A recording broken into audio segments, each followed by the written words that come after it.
hundreds of thousands of AI-generated songs were streamed by bot accounts billions of times, which allowed him to fraudulently obtain more than $10 million in royalties. Michael Smith is charged with wire fraud conspiracy, wire fraud, and money laundering conspiracy. Smith estimated that he could use the bot accounts to generate over 661,000 streams a day. Now, with all of the charges that Smith is facing, he could see up to 60 years in prison.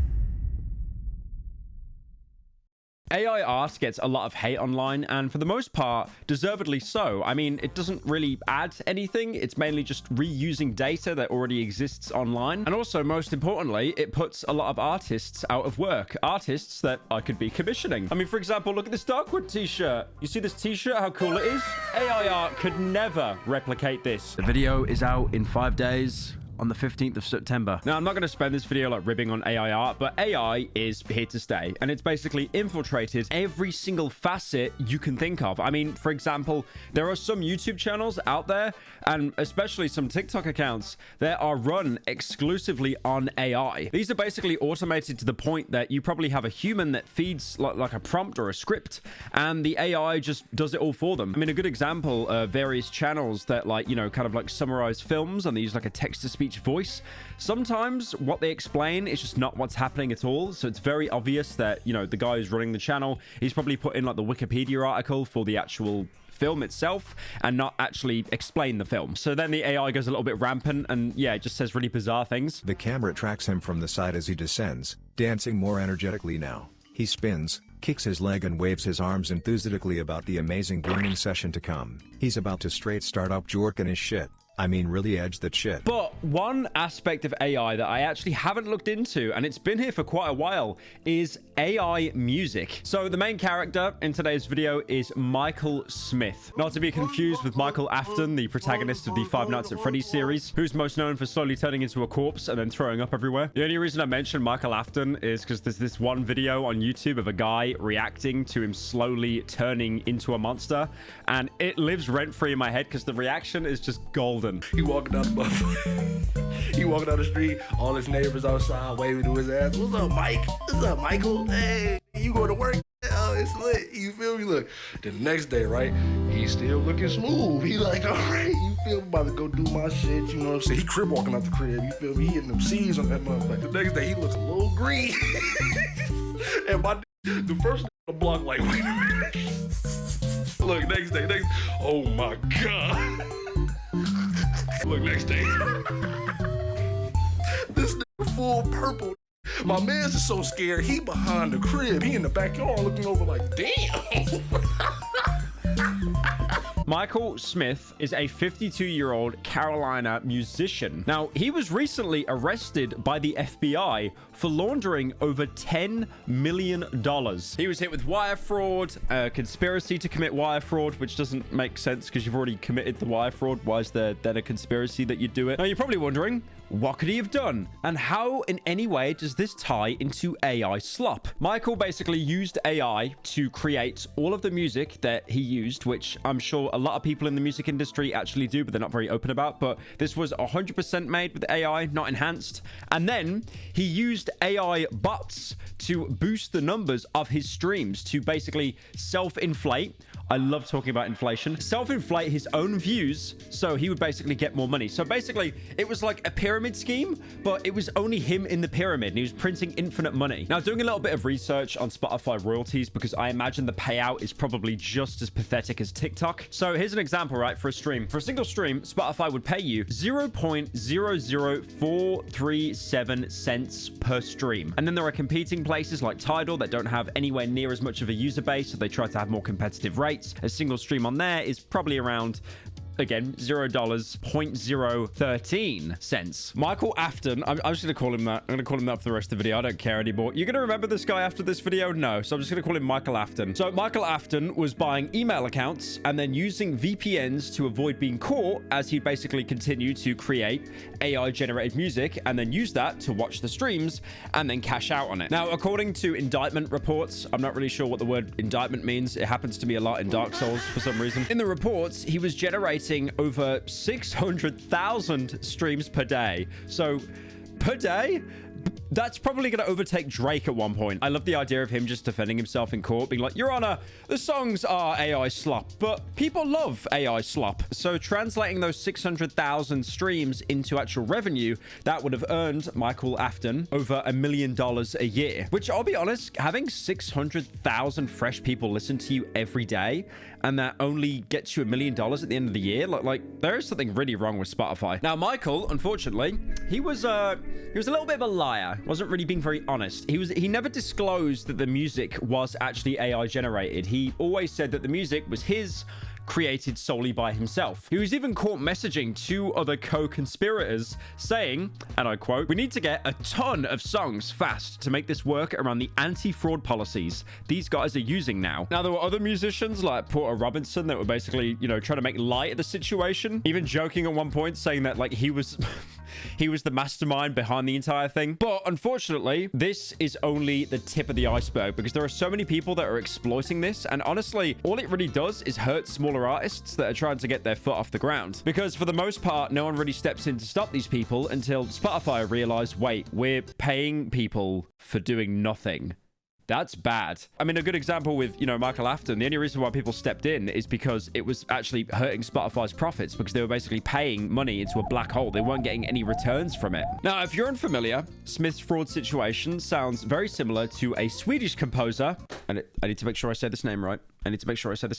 Johan Röhr. Okay, did I say it right? Metro's booming, good kid, mad city, triple red. Now, the name probably won't ring a bell to you, but he was actually in Sweden one of the most listened to artists on Spotify, which for comparison, by the way, is more than Michael Jackson, Metallica, Britney Spears, ABBA. So somehow this guy got more plays on Spotify than ABBA, like the single biggest Swedish band to ever exist. So Johan did a little bit of trolling. People found out that he had over 650 different artist accounts. So you know how a lot of artists, they have like, you know, an alter ego or something, like for example, Young Lean, he's got his alt account on Spotify, Jonathan Lindua, like his actual real name. He kind of makes like different songs. Some of it's more slower paced. By the way, if you check out his Spotify, one of the songs you have to listen to is Machines. Like I don't give out recommendations that much, but that's a really good song. Now, Johan had over 15 billion streams in total, and he was able to accomplish this by making various types of piano mood music, and that ended up being curated and used in official Spotify playlists. Apparently, looking into it as well, Johan was in over 100 different Spotify curated playlists. Now, with Johan, it is unclear if he was using AI generated music or not. Now, Ted Goya in this TikTok video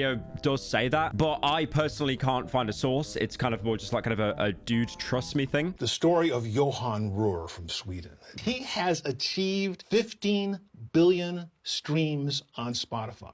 That's more than Michael Jackson and Elton John, more than ABBA. Johan Röhr never uses his own name. He has 656 different aliases. He is on 144 different official Spotify playlists. There are these games that are being played. There's no disclosure. What they're doing is not good for the music culture. But Johan does own his own company that is dedicated to basically making mood music. Now, if you didn't know, a lot of artists and labels do pitch people's music in these playlists to hopefully get discovered. But again, to even do that, they have to go through the process of pitching to even be on like a single playlist. That's giving a shout out to any of the indie artists that are watching this video, all 7 of you. Again, it's a very long and strenuous process, opposed to Johan, who basically just had all these curated playlists that use different names. So it seems that Michael Afton, who we talked about earlier, basically saw Johan's vision and decided to take it a step further by making AI generated slop. There's even a theory going around right now that Spotify and other record labels are like, you know, trying to create their own music under a fake name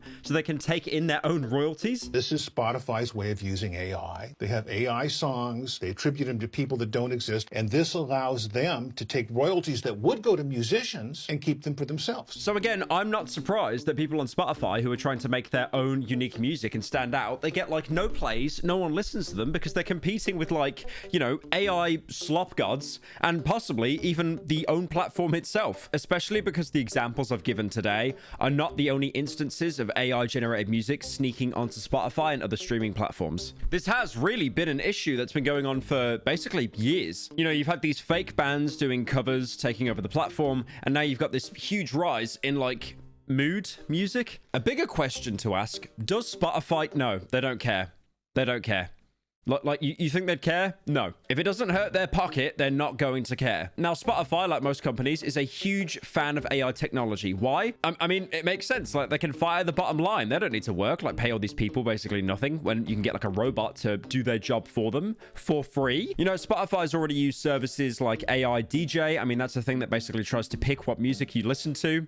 I've tried it a couple of times. It's awful. All it can recommend me is the same 3 Bladey songs over and over. And then when they were inevitably confronted about like the rampant use of AI, they said they don't have any plans to ban AI generated content, and they said that as late as like the fall of last year. And again, I don't want to be the guy that's like, AI le bad. AI definitely has its uses. I just think more like, especially in like the art sphere and stuff, like people are obviously creating stuff. They're creating music, they're creating art, and then that kind of gets yoinked by someone that just kind of puts in like a few prompts. The one thing I can say that's good about AI is the fact that it can kind of help people get a leg up, I guess, like people that don't know how to draw, people that don't know how to make music. It can like guide them, but then the problem is you're then basically stealing from the people that have spent years and years of their life, probably most of their life, learning how to make music or how to do art and draw. I think it should be used like as a tool, not like as a replacement. There's even tutorials online that can outline and show you how you can use AI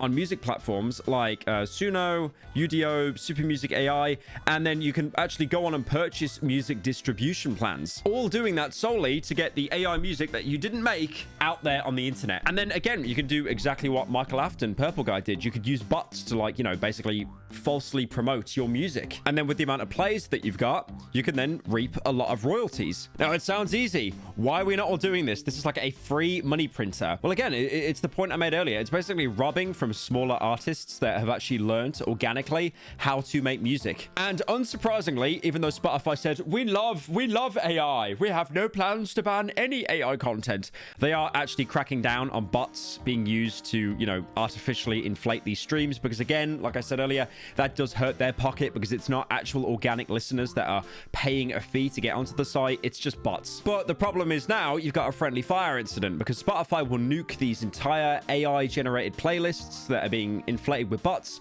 but then you will have some actual organic songs that are being used in the playlist. They didn't choose to be put in there, they just are, and they will also get taken down in this basically huge purge. I'm gonna molly him then. Okay.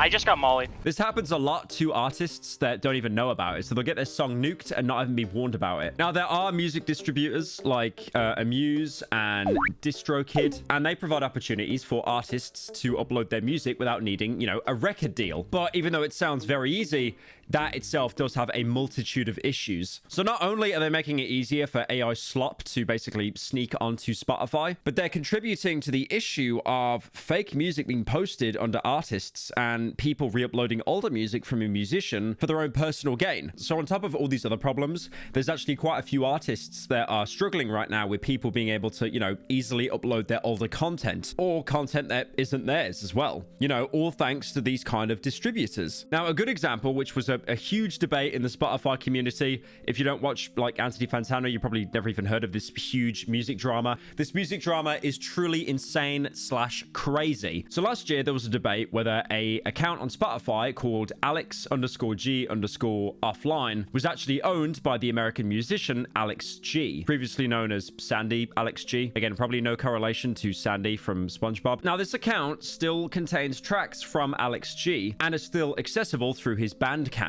but he doesn't have these specific tracks available for streaming, or at least on his official profile if you go and, you know, have a look at it. It also says that the account is verified, but if you get a DistroKid subscription, you can easily get your account verified on Spotify. It's not a hard thing to do. And this isn't the only fake Alex G account out there either. There's a lot more. Like having a look here, there's Alex G online, Alex G offline, you know, without the underscores. I mean, so far, the Alex_G_offline account has been surviving on the platform since, you know, late fall of last year, but who knows if it will get taken down or not. Another example, and I'm really excited to talk about this one because I personally was doing this. Don't tell anyone though. There was a period of time where you could stream Death Grip's first mixtape, Ex-Military. Now, Death Grips needs no introduction. If you're white and have autism, you have listened to Death Grips at some point in your life.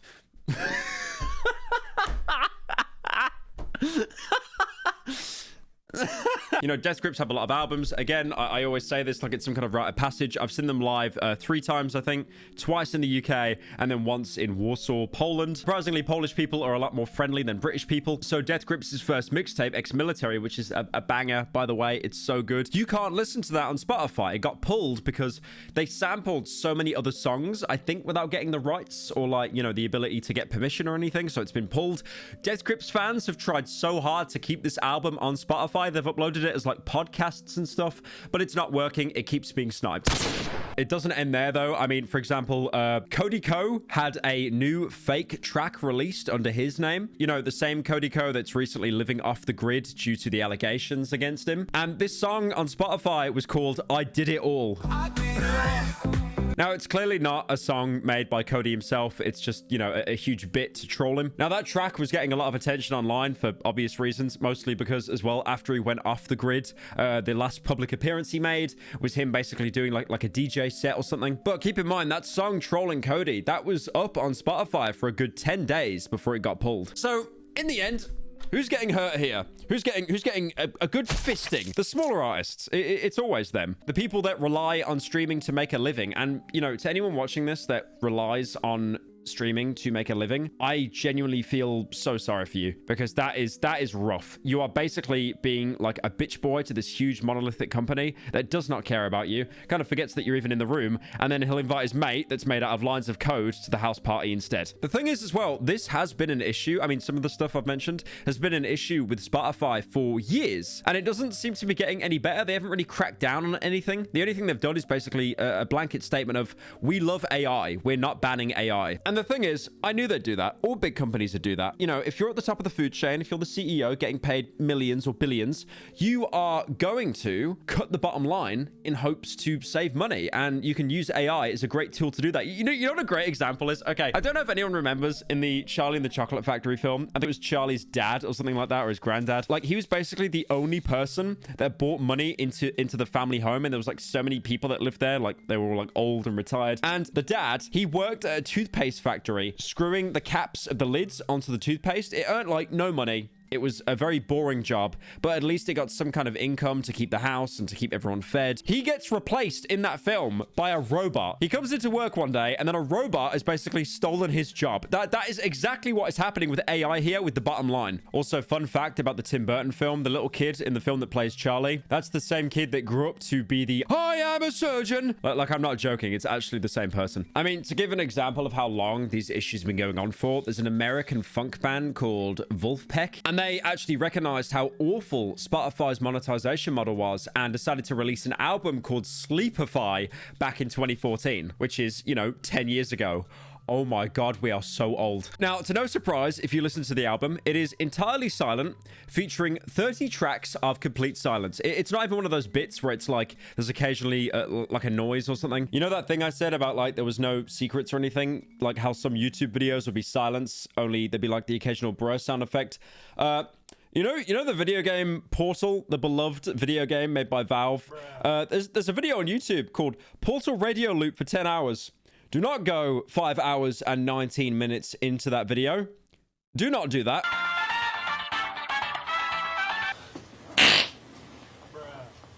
Now, Wolfpack that made this, this album of just complete silence, they basically encourage fans to listen to this on loop to boost it in the algorithm, actually asking people to hopefully play it when they're asleep. And in return, they wouldn't just bag the money, they'd actually give back. So this was like, this is actually really wholesome. So if you streamed it enough, they made enough money, they'd actually use the royalties to create a free concert tour with no payment on entry. Now, it was reported that they made, I think, just under $20,000 that year, and they were actually able to do their tour for free thanks to the Sleepify album. Now, again, the problem arises, like, if you're a smaller artist, where do you go? Where do you go to promote your music? I mean, you can go to places like Bandcamp. That's a viable option. But again, it's like, the problem is the biggest companies can give you the worst payout and the worst set of rules because they are the biggest. Like, if you think about it, it's like, if I go on Spotify, I'm being absolutely shafted without lube, but I have the highest chance of being seen because the most amount of people use that platform. But even Bandcamp had its own issues. I mean, at one point, it was actually owned by Epic Games, which is just...